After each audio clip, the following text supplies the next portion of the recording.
अस्सलाम वालेकुम all to all the economic lovers. आज हम इश्यूज इन पाकिस्तान इकॉनमी का जो अकबर सदीक साहब की बुक है, हम जो लेक्चर सीरीज स्टार्ट की हुई है उसका चैप्टर नंबर 3 जो ग्रीन रेवोल्यूशन और लैंड रिफॉर्म्स के ऊपर है, उसका लास्ट और सबसे इम्पॉर्टेंट जो टॉपिक है ये एग्रीकल्चर सेक्टर का, वो हम पढ़ेंगे जो कि है लैंड रिफॉर्म्स के ऊपर। ठीक है, पाकिस्तान के अंदर जितनी ज़मीनी इस्लाहात आई हैं उनके ऊपर जो ये लेक्चर है वो होगा। थोड़ा सा बैकग्राउंड दोबारा एक दफ़ा रिवाइज कर लेते हैं कि पाकिस्तान का जो एग्रीकल्चर स्ट्रक्चर है वो शेप हुआ है बहुत मुगल पीरियड और जो ब्रिटिश कॉलोनियल एरा था उन दोनों के ऊपर बेस करता है। 1947 में जब पार्टीशन हुई पाकिस्तान और इंडिया की, तो उस टाइम पे पाकिस्तान में दो टेन्योर सिस्टम थे। ठीक है, एक जमींदार सिस्टम जो था उसमें जमींदारी सिस्टम जो था उसमें क्या होता था कि लैंडलॉर्ड्स और टेनेंट सिस्टम था बेसिकली वो। इसमें जो जमींदार जो होते थे उनके पास लार्ज होल्डिंग्स ऑफ लैंड थी। ठीक है, जागीरदार जो थे वो non revenue paying land holders थे। ठीक है, वो जो रेवेन्यू था वो स्टेट को पे नहीं करते थे। उसके साथ साथ they possess large land which was divided in small areas. ठीक है, उनके ऊपर पास बहुत ज़्यादा लैंड की होल्डिंग्स थी जो कि डिवाइड की हुई थी, छोटे छोटे एरियाज के अंदर डिवाइड हुई हुई थी, स्मॉल एरियाज के अंदर। और फिर वो जो उस टाइम के शेयर क्रॉपर्स थे, जो पीजेंट्स थे या टेनेंट्स थे, ठीक है, उनके ऊपर कल्टीवेशन करते थे। जो उनमें से मेजॉरिटी ऑफ लैंडलॉर्ड्स थे वो एब्सेंटी लैंड ओनर्स थे। ठीक है, वो खुद से जमींदारी का काम जो है वो नहीं करते थे। ठीक है, और जो टेनेंट्स उनको रेंट देते थे या उनको शेयर देते थे उसके ऊपर उनका लिविंग जो है वो चलता था। ये जो सारा सिस्टम है कलेक्टिवली बताई सिस्टम के अंडर आता है। ठीक है, बताई सिस्टम जो था उसके दो एलिमेंट्स थे। ठीक है, एक डिस्ट्रीब्यूशन ऑफ जो क्रॉप शेयर है बिटवीन लैंडलॉर्ड और टेनेंट। ठीक है, जो टेनेंट होता था और जो लैंडलॉर्ड होता था वो दोनों जो क्रॉप की प्रोडक्शन होती है, जो आउटपुट होती थी, उसको शेयर करते थे। अब ये शेयरिंग जो है वो या तो 50-50 की शेयरिंग होती थी, 50% जो है वो लैंड ओनर ले लेता था और 50 जो है वो शेयर क्रॉप शेयरिंग जो करता था वो बंदा वो ले लेता था। ठीक है, या फिर ये 60-40 की शेयरिंग होती थी, प्रोपोर्शन इसका या 50-50 होता था या 40-60 था। सेकंड जो इसमें एलिमेंट था बताई सिस्टम का, वो लैंडलॉर्ड चेंज टेनेंट फीस। ठीक है, जो लैंडलॉर्ड थे वो टेनेंट से चार्ज करते थे फीस। ठीक है, या तो वो उनको अपनी पहला जो हमने पढ़ा उसमें या तो उसको जो आउटपुट प्रोड्यूस हो रही है उसमें से अपना शेयर देना पड़ता था, और दूसरा जो था या उसको जो है वो फीस चार्ज करते थे। ठीक है, जो लैंड ओनर्स थे वो टेनेंट से फीस चार्ज करते थे। ये जो फीस होती थी, ये जितनी भी प्रोडक्शन होती है उसमें से 50-20% शेयर जो है वो होता था। ठीक है, अब ये लैंडलॉर्ड की मर्जी होती थी कि वो कितना शेयर जो है वो सेट करता है, लेकिन उसकी रेंज जो है 50 से 20% होती थी। तो ये जो सारा सिस्टम है बहुत ज़्यादा एक एक्सप्लॉइटिव सिस्टम जो है, एक्सप्लॉइटिव फ्यूडल सिस्टम अगर इसको कहें कि जो है सारी जितनी भी बेनिफिशरीज थी इसमें वो लैंडलॉर्ड्स के पास होती थी, जमींदार वगैरह के पास होती थी। दूसरा एलिमेंट जो था टेन्योर सिस्टम का पाकिस्तान के 1947 में, वो था कि जो टेन्योर सिस्टम है, लैंड टेन्योर सिस्टम है, वो पीजेंट प्रोपाइटरशिप था। ठीक है, पिछला जो सिस्टम हमने पढ़ा है उसमें ये भी होता था कि अगर कोई डिस्प्यूट हो जाता था तो सेटलमेंट में जो जमींदार होते थे वो फायदा उठा लेते थे, क्योंकि इक्वालिटी की बेस पे तो फैसला नहीं होता था, जो जिसके पास पावर होती थी उसके हक में फैसला कर दिया जाता था, और पीजेंट्स के पास कोई लीगल जो है वो प्रोटेक्शन भी नहीं थी उस टाइम पे।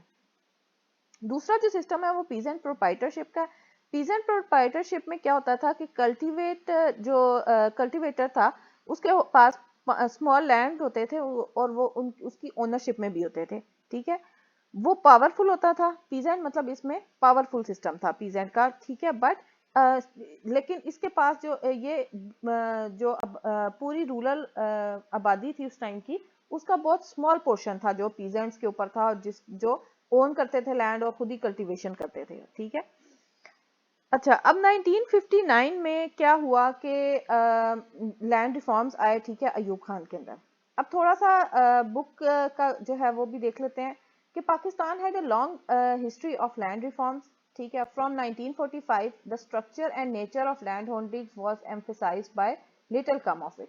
ठीक है, 1945 से जो है हम जो हमारे हुक्मरान थे उन्होंने लैंड के जो रिफॉर्म्स थे उनके ऊपर एम्फसाइज करना शुरू कर दिया था, लेकिन उसमें से कुछ खास जो है वो निकला नहीं, क्योंकि जो उस टाइम के पॉलिसी मेकर्स थे वो खुद ही लैंड ओनर्स थे। ठीक है, और वो अपनी पावर को किसी भी सूरत कम नहीं करना चाहते थे, इसलिए कोई भी इफेक्टिव लैंड रिफॉर्म्स उस पर इंट्रोड्यूस नहीं हो सका।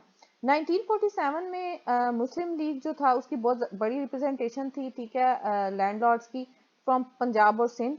ठीक है, and they were not willing to put a dent in their power.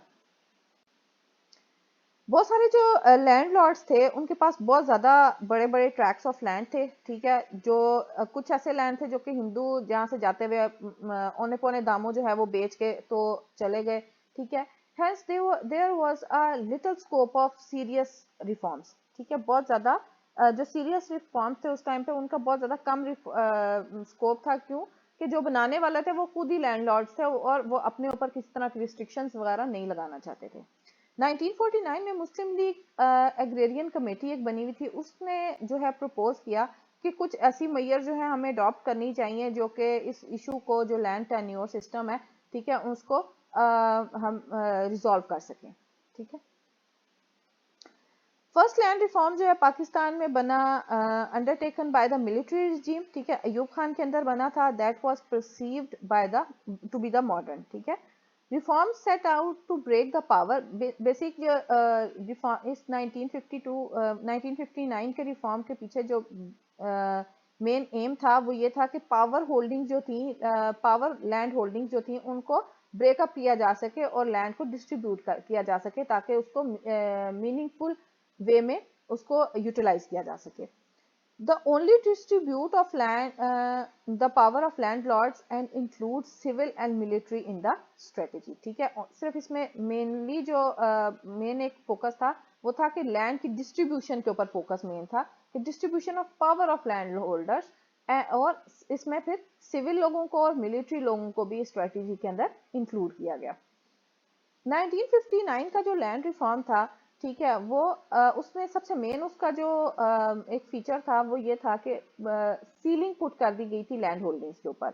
Ceiling put इस तरह से की गई थी कि सीलिंग होता है कि लिमिटेड ओनरशिप ऑफ लैंड। ठीक है, एक लिमिट पुट कर दी गई थी कि कोई भी इससे ज्यादा जो है लैंड को ओन नहीं कर सकता।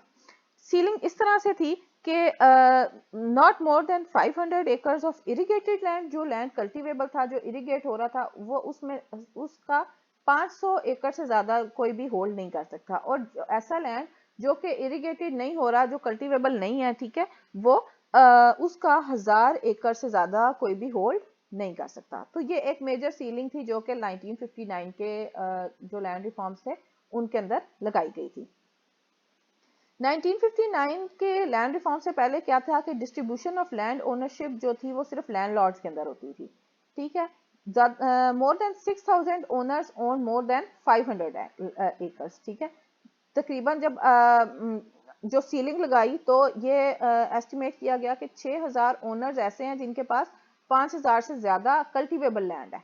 ठीक है, 5000 एकड़ से ज्यादा, which is around 15% of the total land, जो कि उस टाइम के जो टोटल कल्टीवेबल लैंड था पाकिस्तान का वो 15% है। ठीक है, land for 0.1 owners. More than half यानी 57% जो लैंड था वो अनकल्टिवेटेड था उस टाइम पे। ठीक है, क्योंकि इरिगेशन सिस्टम इतना हमारे पास पावरफुल नहीं था, पावरफुल टेक्निक्स नहीं थी, पावरफुल सीड नहीं थे। ठीक है, तो इसलिए ज्यादा लैंड जो था वो अनकल्टिवेटेड था। Other parts was not fit for cultivation. ठीक है, क्योंकि हिली एरियाज थे, डेजर्ट्स थे, ठीक है, तो वो कल्टीवेशन के काबिल नहीं था। सिग्निफिकेंट फीचर जो थे 1959 के लैंड रिफॉर्म्स के वो ये थे कि ओनर्स वर टू पेड कॉम्पेंसेशंस। ठीक है, जो ओनर लैंड ओनर्स थे वो कंपेंसेशन पे करते थे ऑफ देयर लैंड्स। ठीक है, यानी वो पे करते थे अपने लैंड के अकॉर्डिंग। फिर many benefited by holding poor quality land to government. ठीक है, और इसका कुछ फायदा लोगों ने इस तरह भी उठाया कि लोगों ने, जो गवर्नमेंट थी उसको पुअर क्वालिटी ऑफ लैंड जो थी, जो कि इरिगेटेबल नहीं थी, जो अनकल्टिवेटेड लैंड थी, ठीक है, उसको गवर्नमेंट को बेच दिया और उससे भी फायदा उठा लिया। कंपेंसेशन जो है वो paid eight the rate of ₹1 to 5 पर प्रोड्यूस लैंड इंडेक्स, ठीक है, जितना भी लैंड प्रोड्यूस हो रहा था, ये एक इंडेक्स है, ठीक है, उससे उसका 1 to 5% जो था वो कंपेंसेशन दी जाती थी। फिर ये जो है it is a measure of gross value पर एकड़ of land bye type of soil and was measure of land productivity. Basically ये लैंड की प्रोडक्टिविटी की एक मेजर है जो कि ग्रॉस वैल्यू पे करती है लैंड के ऊपर, ठीक है, उसकी जिस तरह की उसकी सॉइल है, उसकी जिस तरह की कल्टीवेशन की उसका स्ट्रक्चर है, ठीक है, या उसकी कंडीशन जिस तरह की है, उसके ऊपर ये डिपेंड करता है। एक और जो इम्पोर्टेंट फीचर था 1959 के रिफॉर्म का, वो क्या था कि रिज्यूम्ड लैंड जो थे वो सोल्ड किए जाए लैंडलेस टेनेंट्स को, ठीक है, जिनके पास लैंड नहीं था उनको वो जो है वो सोल्ड आउट करने का जो सिस्टम था वो भी इंट्रोड्यूस करवाया गया। 1967 में तक सिर्फ 50% ऐसा जो रिज्यूम्ड लैंड था वो सोल्ड हुआ, ठीक है, बाकी जो 50% था वो अभी तक लैंड ओनर्स के पास ही था, और ओनली 20% जो लैंडलेस टेनेंट्स थे वो उन्होंने हासिल किया, बाकी उन्होंने सारा मिलिट्री और उसमें जो सिविल सर्वेंट्स वगैरह थे उनको दे दिया। Reminder was auction to rich farmers and military officers, ठीक। Land was sold at the rate of ₹8 जो पर प्रोड्यूस इंडेक्स था, उस पे लैंड को सोल्ड आउट किया गया। जो रिज्यूम्ड अमाउंट थी वो ₹8 पर प्रोड्यूस इंडेक्स यूनिट था, which is payable in 50 half year instalment, मतलब 50 साल की हाफ ईयर इंस्टॉलमेंट के ऊपर, यानी हर इंस्टॉलमेंट 6 महीने के बाद देनी होती थी। 50 साल का टेन्योर था, ठीक है, जो कि तकरीबन 4% जो है वो एनुअल इंटरेस्ट रेट के साथ देना होता था। इसका जो एक और मेन फीचर है कि जागीर्स की एवोल्यूशन हुई, मतलब जागीरदारी सिस्टम जो था वो इसमें थोड़ा सा डिक्लाइन हो गया, क्योंकि एवोल्यूशन ऑफ जो जागीर थी 1959 में 0.9 मिलियन वर डिक्लेयर्ड एज जागीर लैंड्स, ठीक है, which from which 1/3 was resumed by the government, ठीक है, गवर्नमेंट ने 1/3 उसमें से रिज्यूम करवा ली, यानी लोगों को बेचवा दी उनके पास, क्योंकि सीलिंग लग गई थी तो उनके लिए जरूरी था कि वो उनको जो लैंडलेस टेनेंट्स हैं उनको बेचें। Purpose of evolution of the land was to transform them into revenue paying land, ठीक है। पर्पस मेन जो था इसका क्या था कि जो जागीरदार थे उनको तो अगर थोड़ा हिस्सा लैंड का जो अनप्रोडक्टिव भी है या अनकल्टिवेबल भी है उनको उससे कोई फर्क नहीं पड़ता था, ठीक है, तो उस हिस्से को ऐसे टेनेंट्स के पास दिया जाए ताकि वो उसको कल्टीवेबल बनाए या उसमें से आउटपुट जो है वो प्रोड्यूस हो सके और वो रेवेन्यू जनरेशन का प्रोसेस जो है वो चल सके। It is now evident that land reform of 59 could not reduce the feudal powers on land. तो क्योंकि इसके जो कोर रीजंस थे वो काफी ज्यादा डिफरेंट थे, इसलिए ये इस लैंड रिफॉर्म था तो काफी बेहतर, इसमें आउटपुट जो है काफी बेहतर हुई, एग्रीकल्चर सेक्टर की इक्विटी थ्रू रीडिस्ट्रीब्यूशन भी आई, ठीक है, रीडिस्ट्रीब्यूशन होने लगी लैंड की, रिज्यूम्ड होने लग गया लैंड, इसके साथ साथ सिक्योरिटी ऑफ टेन्योर भी आया, लेकिन इसके जितने जो आउटकम्स हम जो सोच रहे थे, ठीक है, उतने ज्यादा आउटकम्स हमें उसके नहीं मिल सके। दूसरा लैंड रिफॉर्म जो पाकिस्तान की हिस्ट्री में आया वो 1972 का था, ठीक है, वो भुट्टो साहब के टेन्योर में आया। 1972 का जो रिफॉर्म था वो 1959 के लैंड रिफॉर्म से डिफरेंट था, ठीक है। मेन स्ट्रेटेजी जो थी भुट्टो साहब की वो क्या थी, क्योंकि वो उस टाइम पे पीपल्स पार्टी जो थी उसके लीडर थे, तो उन्होंने अपनी पार्टी को पावरफुल बनाने के लिए ये लैंड रिफॉर्म जो है वो इंट्रोड्यूस करवाए। 1972 में एक भुट्टो साहब ने स्पीच की और उन्होंने कहा कि हमारा जो लैंड रिफॉर्म है वो बहुत ज़्यादा इफेक्टिव रहेगा इनकम डिस्पैरिटीज को ख़त्म करने के लिए, अनएम्प्लॉयमेंट को कम करने के लिए, प्रोडक्टिविटी जो है एग्रीकल्चर सेक्टर की उसको इंक्रीज करने के लिए, और इसके साथ साथ जो एग्रीकल्चर टैक्सेशन सिस्टम के एक्सटर्नैलिटीज़ हैं, जो उसके मसले हैं, उनको स्ट्रीमलाइन करने के लिए, और improve the relations of tenants and landowners। इसके साथ जो मेन एक फीचर था 1979 वाले जो 1972 के लैंड रिफॉर्म का वो ये था कि land resume from land owners would not receive any compensation, ठीक है। पहले क्या था कि कंपनसेशन पे हम दे रहे थे, 8 रुपीज जो थी वो हम उसके हिसाब से दे रहे थे, लेकिन अब उन क्योंकि लैंड जो ओनर टेनेंट्स थे वो तो इस काबिल नहीं थे कि वो उस रिज्यूम्ड अमाउंट को भी जो है वो पे कर सकें, तो उनके ऊपर बहुत ज्यादा कर्जे बढ़ने लग गए थे, उनके ऊपर बहुत ज्यादा ड्यूज होने लग गए थे। इसलिए ये इंट्रोड्यूस किया गया रिफॉर्म के उनको फ्री ऑफ कॉस्ट जो है वो लैंड दे दिया जाए। All those peasants who had acquired land under 1959 reform and had outstanding dues, उनके पास बहुत ज़्यादा outstanding dues जमा होने लग गए, were not required to pay any further payment, और उनको फिर अब जो है जो इस्लाहात आई उसके अकॉर्डिंग अब उन्हें कोई भी फर्दर पेमेंट नहीं करनी थी, यानी वो अपने ड्यूज से आज़ाद हो गए। Resumed land जो था was far less than in 1959, and around 50,000 persons benefited from redistribution of land during 1972 से 78 तक। पूरे चैप्टर का आप कंक्लूजन एक दफा देख लेते हैं, ठीक है। ग्रीन रेवोल्यूशन इससे पहले हमने पढ़ी थी। ग्रीन रेवोल्यूशन में हमने देखा था कि बहुत ज़्यादा जो है एग्रीकल्चर सेक्टर की पॉलिसीज जो हैं इंट्रोड्यूस करवाई गई, और उसमें सबसे मेनली फोकस किया गया इरिगेशन सिस्टम पे, ट्रैक्टर्स लेके आए गए, ठीक है, और जो लैंड था उसको कल्टीवेबल बनाने की कोशिश की गई। इसको गोल्डन 60s का नाम भी देते हैं इस टाइम पीरियड को, because of this green revolution, ठीक है, क्योंकि इसमें आउटपुट जो है वो बहुत ज़्यादा इंक्रीज हुई एग्रीकल्चर सेक्टर की, और कंट्री की ओवरऑल जीडीपी पे उसने बहुत अच्छा इम्पैक्ट डाला था।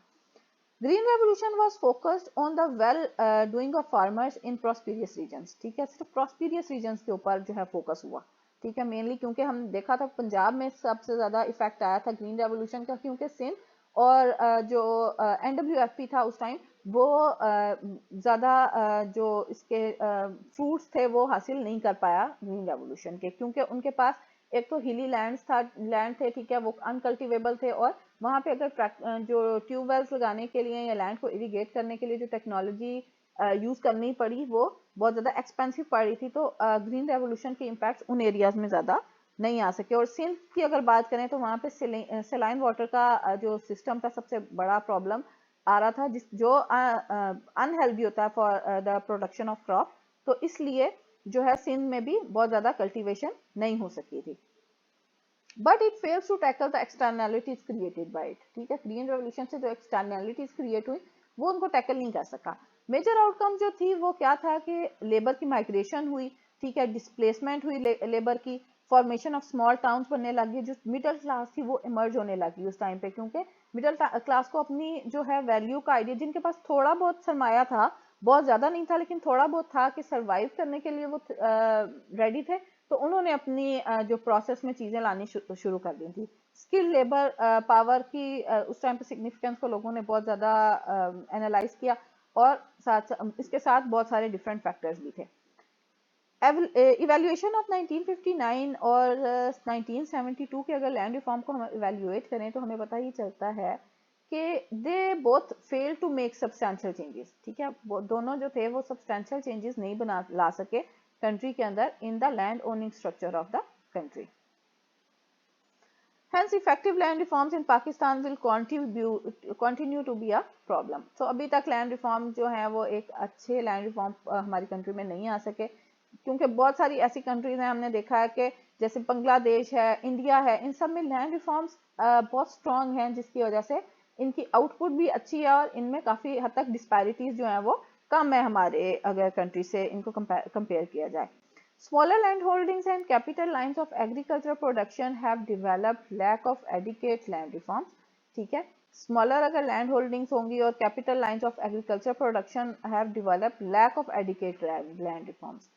डेमोग्राफिक और इकोनॉमिक चेंजेस जो आई हैं लास्ट 20 ईयर्स में, उनकी वजह से different patterns of ownership and production जो है इनिशिएट हुए हैं than in past, but they are not the substitute of land reforms, क्योंकि जो डेमोग्राफिक और इकोनॉमिक चेंजेस आई हैं उनसे कुछ बेटरमेंट आई तो है, ठीक है, लोग अब पढ़े लिखे हो गए हैं, इकोनॉमिकली बहुत कुछ स्ट्रांग हो गए हैं, पॉवर्टी में कुछ रिडक्शन आई है, लेकिन ये सारी चीज़ें जो है लैंड रिफॉर्म्स का सब्सटीट्यूट नहीं है। अभी भी अगर लैंड टेनेंट सिस्टम देखें सिंध में तो या और रूरल एरियाज में, तो वो इतना बेहतर नहीं है जितना उसे पावरफुल होना चाहिए।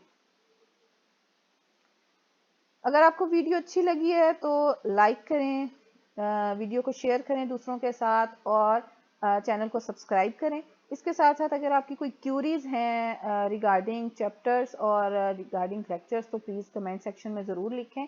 और अगर आप किसी और बुक के भी इकोनॉमिक्स से रिलेटेड बुक के नोट्स या लेक्चर्स वगैरह चाहते हैं तो प्लीज़ ज़रूर जो है कमेंट सेक्शन में लिखें, या किसी पेपर का रिव्यू चाहते हैं तो फिर वो भी आप ज़रूर कमेंट सेक्शन में बताएं। Thank you.